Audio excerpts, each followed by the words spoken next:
Vamos a ver razones trigonométricas. Lo primero que tenemos que hacer en este caso es identificar cuál es la hipotenusa y cuáles son los catetos del triángulo rectángulo. En un triángulo rectángulo siempre la hipotenusa es el lado más largo y es el lado opuesto al ángulo recto. Este lado es la hipotenusa. Los dos lados que forman el ángulo recto son los catetos.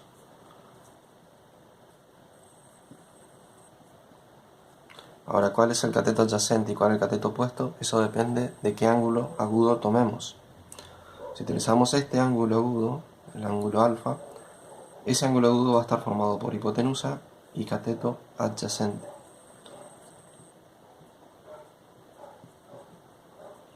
El otro lado es el cateto opuesto.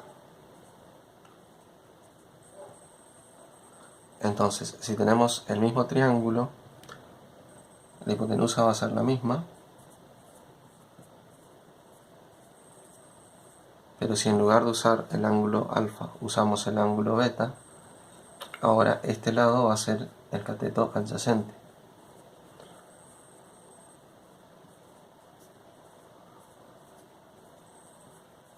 Porque es el lado que forma el ángulo con la hipotenusa.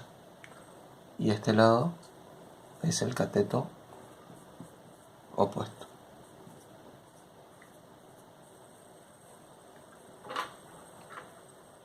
Vamos a ver ahora un ejemplo con números.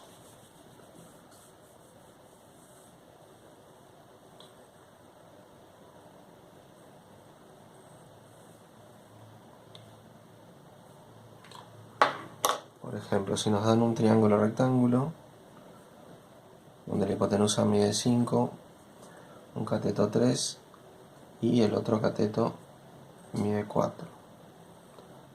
¿Sí? Y nos piden determinar las razones trigonométricas de este triángulo. Primero vamos a hacer el seno del ángulo, seno de alfa. Seno de alfa es cateto opuesto sobre hipotenusa. En este caso el opuesto habíamos dicho que es este lado.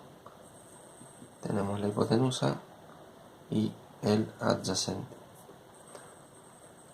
Entonces, opuesto sobre hipotenusa va a ser, en este caso, 3 sobre 5 o 3 quintos.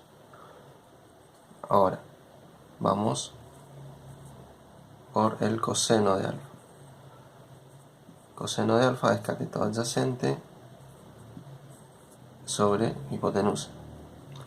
Por lo tanto sería 4 quintos. Ahora, tangente de alfa es cateto opuesto sobre cateto adyacente. Entonces en este caso va a ser 3 cuartos. 3 el opuesto y 4 el adyacente. Ahora vamos a hacer la cosecante, que es la inversa del seno, es decir, es hipotenusa sobre cateto opuesto.